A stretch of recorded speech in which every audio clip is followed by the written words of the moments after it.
Oi pessoal, tudo bem? Aqui é a Michelle do blog Motivação Literária, sejam todos muito bem-vindos a mais um vídeo aqui do canal. Hoje eu decidi tirar algumas dúvidas de vocês por meio de perguntinhas aí, dúvidas essas a respeito de estudo à distância, a vida acadêmica, os estudos de forma geral, dúvidas sobre documentos, enfim, sobre estágio, surgiu dúvidas. E para gravar esse vídeo, para trazer esse conteúdo para vocês, eu abri uma caixinha de perguntas e respostas lá no Instagram. Então, se você não me acompanha ainda no Instagram, eu vou deixar o meu arroba aqui, é @motivação literária, e lá você consegue interagir comigo dessa forma mais próxima. Você pode interagir através dessas caixinhas que eu abro lá. E eu decidi pegar esse conteúdo e transformar num vídeo aqui pro YouTube pra sanar essas dúvidas de vocês, tentar tirar essas dúvidas de vocês. Espero que esse vídeo seja útil pra vocês de alguma forma, espero que vocês gostem do conteúdo do vídeo de hoje. Eu estou tentando gravar da forma mais dinâmica possível, porque tá muito quente hoje por aqui, gente. Mas eu espero que eu consiga trazer alguma coisa de útil pra vida de vocês hoje, que tire algumas dúvidas por aí. E se você for novo aqui no canal, não deixe de se inscrever clicando no botão inscrever-se, que fica logo abaixo aqui do vídeo. E se você gostar desse vídeo, clique em gostei, pra mim saber que você gosta desse tipo de conteúdo respondendo perguntas. Então, bora responder a primeira pergunta, que acabou se tornando até o título desse vídeo, um tema central aqui pro vídeo de hoje. Bora responder essas perguntinhas e tirar as dúvidas de vocês antes que eu derreta por aqui. Bora lá! Bom, pessoal, a primeira pergunta que surgiu lá na caixinha que eu abri no Instagram foi: como lidar com o sentimento de não estudar o suficiente no EAD? E a primeira coisa que eu queria dizer pra vocês é que em algum momento durante o seu processo de formação, você vai sentir que não está estudando o suficiente. Isso é muito normal, é muito comum, tanto no EAD como no presencial, o aluno sentir que não está estudando a quantidade suficiente ali. Esse sentimento de insegurança, será que eu estou estudando o suficiente? Será que eu estou aprendendo isso? Será que isso realmente está fazendo sentido? Então, isso é muito normal, tá? Desmistificando um pouco, isso é totalmente normal. No meu primeiro ano de faculdade, eu me sentia assim praticamente o tempo todo, até que eu percebi que não tratava-se da quantidade de horas ou de conteúdo que eu estudava, e sim da qualidade que eu dedicava, né, naquele tempo que eu especulava ali, que eu estipulava, na verdade, pra estudar, tá? Eu tô até com dificuldade de raciocinar de tão calor que tá aqui, tá, gente? Relevem. Então, assim, uma coisa que eu queria convidar vocês a refletir é que nem sempre trata-se de quantidade e sim de qualidade. E o que eu quero dizer com isso é: para você saber se você realmente está estudando o suficiente, você precisa primeiro pensar: eu aprendi esse conteúdo? Se você aprendeu esse conteúdo, tem uma forma que eu vou falar pra vocês que eu descobri na raça, porque eu tentava de tudo e não funcionava, mas tem uma forma muito simples e muito óbvia de saber se você aprendeu aquele conteúdo. Mas pra você saber se você aprendeu esse conteúdo, você precisa raciocinar se a qualidade no seu estudo tá sendo maior do que a quantidade. Eu tinha uma mania muito ruim, tá? De querer abraçar o mundo. Eu queria estudar tudo, eu queria ler todos os materiais complementares, todos os artigos, assistir todos os vídeos que eram indicados, e isso me sobrecarregava muito, e no final das contas eu não conseguia aprender e absorver aquele conteúdo se eu comparasse com a quantidade de coisas que eu estava vendo, tá? Eu estava vendo muita coisa e eu não absorvia tudo aquilo. Então eu comecei a colocar parâmetros de qualidade. Se eu fosse estudar 4 horas, iriam ser as melhores 4 horas de estudo que eu poderia dar de mim. E eu selecionaria não 10 livros, um livro que abrangesse tudo que eu precisava. Eu não iria ler 5, 6 artigos, eu leria um artigo que teria ali relação com o que eu estava estudando naquela disciplina. Eu assistiria um vídeo complementar no YouTube de algum outro professor, não 5, 6, 10 vídeos no YouTube sobre aquele assunto. E aí eu faria resumos eficientes, ativos, do que eu realmente tinha entendido daquele conteúdo. Porque sim, durante toda a minha graduação eu busquei para além da graduação, como eu já falei aqui pra vocês. Então, esse sentimento de será que eu estou estudando o suficiente no EAD, ele é normal, tá? É muito comum. Tenha em mente que isso é normal, você só vai aprender, precisar aprender a lidar com isso da melhor forma possível. E eu sugiro que seja da seguinte maneira: preze pela qualidade do seu estudo e não a quantidade, certo? E a dica que eu dou, que é uma dica que é muito óbvia, que eu já tinha escutado já em outros momentos, mas eu não colocava em prática. Como eu sei que eu aprendi aquele conteúdo? Como eu sei que o que eu estudei foi o suficiente? se eu conseguir ensinar para alguém o que eu aprendi. É muito, muito simples, gente. Se você explicar aquele tópico, aquele artigo, aquele conteúdo que você leu, aquele exercício que você realizou, se você explicar isso para alguém da sua família, um namorado, um colega, um amigo, um pai, uma mãe, se você explicar para alguém ali do seu meio e essa pessoa entender o que você está dizendo, tipo assim, ela entendeu, você não precisou ficar floreando nada, ela só entendeu. É porque você realmente aprendeu aquele conteúdo. E para você chegar nesse nível, você precisa prezar por qualidade e não quantidade. Isso tá muito relacionado com insegurança e a gente vai trabalhando isso ao longo do processo de formação mesmo. Não tem como mudar, tá, gente? Você vai se sentir assim. Se eu começar um curso agora, eu vou me sentir assim. Então, é normal, tá? Mas tenha em mente prezar pela qualidade do seu estudo ao invés da quantidade e tente explicar para alguém tudo que você tem aprendido. Se essa pessoa compreendeu o que você tá falando, é porque você de fato aprendeu aquilo, ok? É assim que você vai lidar com esse sentimento de será que eu estou estudando o suficiente no EAD? Próxima pergunta do vídeo. Você já tem acesso ao seu histórico escolar? Eu acredito que aqui ele quis dizer o histórico da graduação. E no momento em que esse seguidora, né, no caso, fez essa pergunta pra mim lá no Instagram, eu ainda não tinha acesso ao meu histórico, mas como eu compartilhei com vocês num vídeo anterior aqui no canal sobre a colação de grau, sobre a documentação, esse histórico já foi disponibilizado, inclusive eu já até fiz a impressão dele, então sim, já tive acesso, já estou com o meu histórico em mãos, né, as minhas notas, tudo bonitinho, conforme manda aí a regra. Dicas de livros para estudante de letras. Bom, eu já tenho um vídeo aqui no canal, inclusive acho que eu tenho um shorts também, falando sobre livros para alunos de letras, tá? Mas, assim, a priori, os mais recomendados, no caso, são os de literatura, um bom dicionário de língua portuguesa, um bom dicionário de língua inglesa, caso o seu curso seja de língua inglesa. Vou mostrar pra vocês no próximo take, então, alguns livros que eu recomendo aí para os estudantes de letras português-inglês, letras português, enfim. Segurei que eu vou pegar os livros ali e mostrar pra vocês. Voltei com essa pilha, não é nem um terço, mas vamos lá. Um livro que eu gostei muito de utilizar ao longo da minha graduação, e ele era voltado para linguística, foi Chomsky, A Reinvenção da Linguística, este livro aqui. Então, recomendo para todos os estudantes de letras, porque em letras nós vemos linguística, e esse livro ele é muito bom, ele abrange muita coisa, esclarece muita coisa também. Vou colocar ele aqui no cantinho. Outro livro que eu utilizei ao longo da minha graduação foi esse aqui, Literatura Portuguesa, só que eu usei ele online, tá? Era um e-book e eu comprei a edição dele física recentemente, mas eu utilizei muito, principalmente na disciplina de Literatura Portuguesa. Então, recomendo que você tenha esse livro para consulta, para estudo, para pesquisa. Esse livro é muito bom, ele tem muito conteúdo bom, ele tá novinho. Ai, cheiro bom de livro. Meu Deus. Vou colocar aqui. Outro que eu usei, esse aqui eu já tenho desde quando eu comecei a graduação, eu tenho ele em físico mesmo, a História Concisa da Literatura Brasileira, tá? Utilizei muito em literatura brasileira, inclusive estou fazendo um reestudo desse livro aqui, então recomendo muito que todo aluno de letras tenha esse livro de cabeceira. E claro, uma boa gramática, porque nós vamos precisar muito de gramática. A que eu uso e utilizei durante toda a minha graduação foi gaguejando, gente, tá muito calor. Moderna Gramática Portuguesa, do Evanildo Bechara, nessa edição aqui, recomendado pela professora de língua portuguesa da Unicesumar, a Débora Esper. Então, utilizei muito essa gramática aqui ao longo dos meus estudos, utilizo sempre que eu quero tirar alguma dúvida, inclusive vou usar muito agora para me preparar para os concursos, né?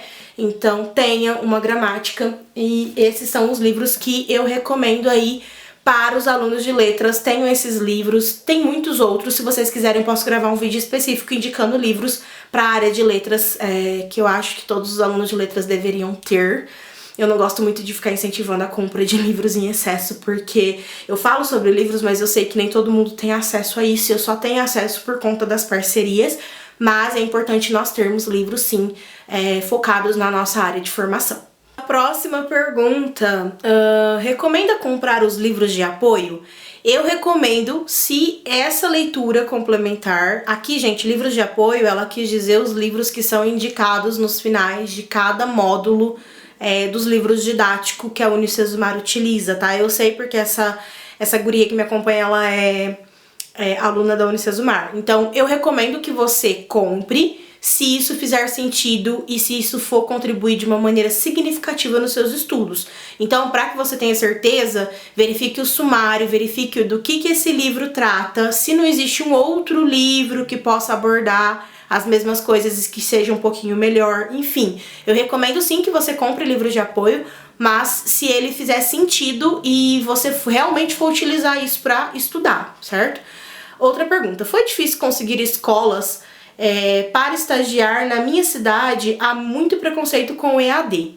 Bom, aqui foi uma pergunta bem específica por conta do curso ser à distância, né? Aqui em Ribeirão, eu não tive dificuldade para encontrar escolas para estagiar. A minha dificuldade foi que o meu estágio, todos eles caíram num momento pandêmico. Eu encontrei escolas para estagiar, inclusive 2 escolas me aceitaram, mas acabou que durante o processo de estágio eu não conseguia acompanhar ali a questão do remoto.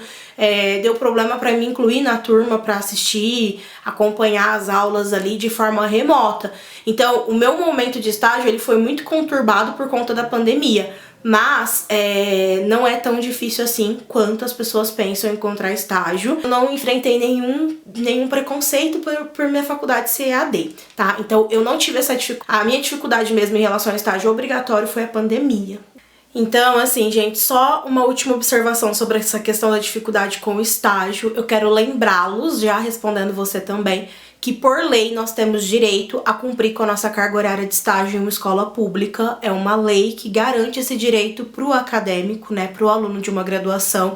Então, se você está enfrentando tanta dificuldade assim e preconceito por ser uma graduação EAD, eu te aconselho também a procurar a diretoria de ensino da sua cidade para que eles te deem esse respaldo, porque por lei você tem direito de estagiar numa escola pública e cumprir aí com todos os seus estágios ao longo da sua formação, tá? É nosso direito, é inegável e nós precisamos do estágio para cumprir aí com a nossa carga e adquirir nosso diploma. Então, você tem direitos, tá? Procure a diretoria de ensino, caso essa dificuldade esteja sendo muito extrema, não tem a ver com um particular em si, como eu mencionei, que eles têm que te dar esse respaldo. E se você não obtiver esse respaldo, procure informação com a instituição de ensino que você está matriculado do que você pode fazer para conseguir esse estágio, ok?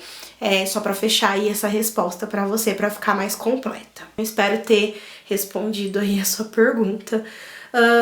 A última pergunta do vídeo de hoje. Quando estava na graduação, quantas horas estudava por dia e se fazia resumo dos livros? Bom, como eu falei pra vocês no início desse vídeo, eu era muito preocupada com essa questão de estudar muito. Então, nos 2 primeiros anos, eu estudava mais de 6 horas por dia, porque eu tinha essa disponibilidade. Como eu disse pra vocês, eu trabalho em casa, né? Então eu estudava meio período e o outro meio período eu trabalhava. E eu estudava 6 horas por dia. No começo da graduação, eu me comprometi de uma forma tão rigorosa que eu acordava mais cedo, tipo 5:30 da manhã, para ter mais horas de estudo ali validado. Só que aí, ao longo desse tempo, eu percebi que não era a quantidade, e sim a qualidade, como eu compartilhei com vocês no começo do vídeo. Então, a priori, eu me dedicava 6 horas por dia aos estudos, leitura, assistir aula, fazer exercícios de fixação, fazer exercícios avaliativos, estudar para a prova, enfim, eram 6 horas por dia. Com o tempo, no final ali, na metade do último ano de faculdade, eu fui diminuindo essa carga horária para 4 horas por dia. E no último módulo, eu estudava 2h30 por dia. Eu encaixava essas 2h30 porque eu estava cursando apenas uma disciplina, tá? Mas eu já cheguei a cursar 10 disciplinas de uma vez, assim, pá, uma paulada só. E eu cursei essas disciplinas, eu não quis remover nenhuma, eu aceitei a bronca e me dediquei, assim, muito durante esses 6 meses nessas 10 disciplinas. Foi bastante árduo, bastante difícil. Por isso que quando eu vejo as pessoas falando assim, porque no EAD é mais fácil, porque com o EAD é isso, é mais simples, e aí eu penso, gente do céu, eles não têm ideia da dificuldade que é também estudar nessa modalidade de ensino. Inclusive, já falei aqui no canal e continuo reforçando essa minha ideia sobre o EAD. é muito mais difícil do que no presencial. Inclusive recebi alguns comentários aí contraditórios em relação ao meu posicionamento sobre 3 coisas que ninguém te conta sobre o EAD. E eu estava falando especificamente do EAD, mas as pessoas querem te atacar na internet, né? Infelizmente existe isso.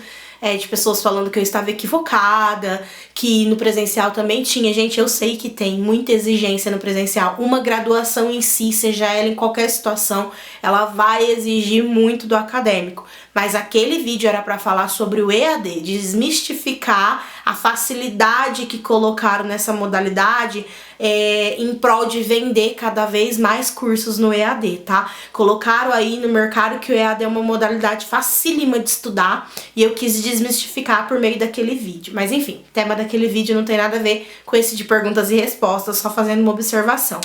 Em relação ao resumo de livros, eu fazia sim resumo de livros, eu fiz até o final da minha graduação, só que o meu resumo ele mudou muito, tá? No começo da minha faculdade, os meus resumos eram resumos do conteúdo, coisas importantes que eu achava do conteúdo eu repassava para o caderno. Aquele resumo ingênuo, tradicional, que todo iniciante de uma graduação faz, que é copiar partes do texto achando que dessa forma ele tá assimilando, tá absorvendo o conteúdo. Eu percebi que não estava fazendo sentido fazer resumos assim, eu ficava muito cansada, minha mão chegava a dar cãibra de tanta coisa que eu copiava e eu percebi que não tinha sentido e eu comecei a buscar métodos de resumo, mapas mentais, resumos ativos e eu me identifiquei muito com o estudo ativo, o resumo ativo, que eu já compartilhei aqui com vocês no canal. E o que abrange você fazer um resumo ativo? É você escrever realmente o que você entendeu, você pontuar palavras que você não conhece, pesquisar significado e escrever na lateral do livro mesmo o que significa aquela palavra, puxar setas para teorias extras, enfim, você interagir de fato com aquele texto. Isso é um resumo ativo, um estudo ativo, você fazer uma imersão mesmo com aquele conteúdo. E aí a partir do final do 2º ano ali eu comecei a aplicar essa metodologia ativa de estudo e fez muito mais sentido, eu aprendi muito melhor, de uma forma muito mais dinâmica, escrevendo realmente o que eu tinha compreendido e não copiando aquela teoria ou aquela citação. E foi muito melhor pra mim enquanto estudante. Aconselho vocês a tentarem o estudo ativo, porque ele é muito valioso, você realmente vai ter uma noção do que você tá entendendo daquele conteúdo. Então fazia assim resumos, nesse primeiro momento ali como iniciante na graduação, de forma mais ingênua, copiando as coisas que eu achava importante, e depois de uma forma mais madura, né, que a gente vai amadurecendo ao longo do processo, de uma forma mais madura, escrevendo realmente o que eu tinha entendido e fazendo pesquisas de coisas que eu não conhecia, que estavam ali na minha leitura. E, gente, olha, falei muito nesse vídeo também. Eu espero que vocês tenham gostado do vídeo de hoje. Espero que ele tenha contribuído de alguma forma, tirado alguma dúvida de vocês. Espero que vocês interajam comigo aqui pelos comentários, que vocês comentem aqui o que vocês acharam. Se vocês tiverem mais dúvidas, deixem aqui sugestões de vídeo, dúvidas pra mim gravar mais vídeos de pergunta e resposta. Comenta aqui se você gosta desse tipo de vídeo pra mim saber. Curte esse vídeo também pra mim saber que você gostou desse conteúdo. Eu quero agradecer mais uma vez a todo mundo que está me acompanhando aqui no YouTube. Minha gratidão eterna por vocês estarem aqui me acompanhando. Fiquem ligados aqui no canal que vai ter muito mais conteúdo, vai rolar muito mais coisa. E eu tô com alguns projetos aí em relação a conteúdo voltado para livros, tá? Eu estou pensando em fazer um projeto à parte aqui no YouTube, fora deste meu canal, porque eu percebi que o foco aqui de vocês é estudo mesmo, é EAD, é faculdade, e eu queria tentar dar uma direcionada melhor para os conteúdos. Então estou planejando aí o que eu vou fazer, mas é isso. Se você é novo aqui, não se esquece de se inscrever, ok? Para fazer parte aqui do nosso grupo aqui no YouTube, para fazer parte da nossa família. Não esquece de se inscrever por aqui se você for novo. E é isso, gente. Eu vejo vocês no próximo vídeo desse canal. Um grande beijo e até lá!